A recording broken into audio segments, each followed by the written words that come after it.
Assalamualaikum warahmatullahi wabarakatuh. Nama saya Raka Novandra dari kelas 12 IPA 1 akan mempresentasikan tentang HAM di Indonesia. Nah, apa sih itu HAM? Apa sih HAM itu? HAM adalah hak dasar yang dimiliki oleh manusia sejak lahir. HAM berlaku kapanpun, dimanapun, dan kepada siapapun. HAM tidak dapat diganggu gugat dan tidak bisa dicabut karena merupakan anugerah yang dimiliki setiap manusia. Negara wajib menghormati, melindungi, dan memenuhi hak asasi manusia bagi rakyatnya. Negara juga wajib menindaklanjuti pelanggaran yang dilakukan oleh berbagai pihak. Nah, apa sih macam-macam HAM itu? Yang pertama adalah HAM pribadi, HAM politik, hak asasi hukum, ekonomi, peradilan, dan sosial budaya. Ada 6 macam-macam HAM. Pertama itu adalah pribadi. Hak asasi ini berhubungan dengan kehidupan pribadi setiap orang. Contohnya itu seperti kebebasan bergerak, kebebasan menyampaikan pendapat, hingga bebas memilih, memeluk, dan menjalankan agama sesuai keyakinannya masing-masing. Kedua itu adalah hak asasi politik, yaitu hak ini terkait dengan kehidupan berpolitik seseorang. Ini seperti hak untuk dipilih dan memilih, hak mendirikan partai politik atau ikut kegiatan pemerintahan. Ketiga itu adalah hak asasi hukum. Nah, hak ini setiap orang mempunyai kedudukan yang sama dalam hukum dan pemerintahan. Hak mendapatkan perlakuan yang sama dalam hukum dan pemerintahan. Keempat itu adalah hak asasi ekonomi.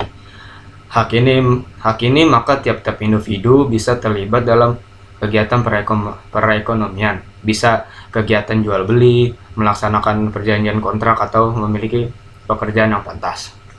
Kelima itu adalah hak asasi peradilan. Hak ini bagaimana tiap individu mendapatkan perlakuan yang sama dalam tata cara pengadilan, hak mendapatkan pembelaan hukum di pengadilan. Nah, hak asasi terakhir ini adalah hak asasi sosial budaya.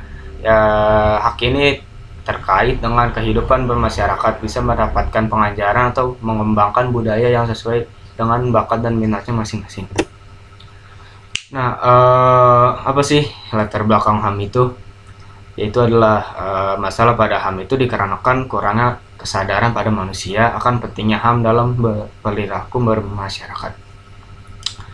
Dan juga dikarenakan kurangnya peduli seseorang akan hak yang dimiliki oleh orang lain, yang dapat menyebabkan sewenang-wenangnya itu orang kepada orang lain tanpa memikirkan orang tersebut. Nah, di sini saya akan menjelaskan tentang kasus Novel Baswedan di Indonesia. Awal mulai itu pada subuh, setelah sholat subuh tanggal 11 April 2017, Novel disiram dengan air keras oleh 2 orang tak dikenal di dekat kediamannya di Kelapa Gading, Jakarta Utara. Setelah sholat subuh ya kan. Setelah serangan tersebut terjadi di tengah upaya Novel menyelidiki kasus korupsi pengadaan KTP elektronik yang melibatkan anggota DPR serta oknum pemerintahan lainnya, dan telah menjerat Ketua DPR Setnov atau Setia Novanto. Nah, keesokan harinya Novel diterbangkan ke Singapura untuk menjalani operasi dan perawatan untuk matanya, yang berakhir pada Februari 2018. Ketika ia kembali ke Indonesia, air keras yang mengenai wajah Novel itu menyebabkan kebutaan permanen pada mata kirinya. Nah, kemudian anggota Polri membentuk tim gabungan pencari fakta yang terdiri dari penyidik KPK, anggota kepolisian, Komnas HAM, serta akademisi pada Januari 2019. Nah, tujuannya itu untuk penyelidikan terhadap novel yang terjadi. Tim gabungan tersebut berjalan di bawah komando mantan Kapolri Tito Karnavian. Setelah penyelidikan berjalan beberapa bulan tanpa perkembangan, Presiden Joko Widodo memberikan kepercayaan 1 bulan kepada Ilham Aziz untuk menyelesaikan kasus penyerangan Novel setelah pelantikan sebagai Kapolri pada 1 November 2019. Nah, penyelesaiannya itu pada 26 Desember 2019. Polri menyatakan bahwa pelaku penyerangan novel itu telah berhasil ditangkap. Dua pelaku tersebut adalah Roni Bugis dan Rahmat Kadir, dan merupakan anggota aktif kepolisian. Nah, novel menyatakan bahwa kedua pelaku tersebut hanyalah orang suruhan. Selanjutnya pada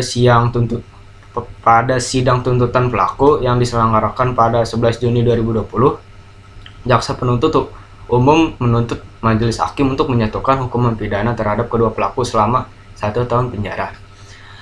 Tuntutan jaksa tersebut mendapat kecaman luas karena dianggap terlalu ringan dan memihak pelaku. Menurut saya pribadi, kasus ini belum selesai sebab kepolisian belum bisa menangkap siapa dalang dari perbuatan aksi tersebut. Upayanya itu upaya untuk pencegahan HAM di Indonesia itu menurut saya pribadi, yang pertama adalah pentingnya pendidikan karakter sejak dini. Yang kedua itu memperdalam apa arti HAM, memperluas apa arti HAM lah. Yang ketiga, mengaplikasikan HAM dengan baik. Keempat itu meningkatkan persatuan dan kesatuan. Kelima, melakukan pengawasan upaya penegakan HAM di Indonesia. Nah, ini berikut adalah foto-foto. Ini yang atas ini novel Baswedan setelah disiram, akhirnya seperti itu matanya. Dan yang di bawah ini adalah dua pelaku kejahatan novel Baswedan. Oke, sekian itu saja yang dapat saya sampaikan. Kurang lebihnya mohon maaf. Terima kasih. Wassalamualaikum warahmatullahi wabarakatuh.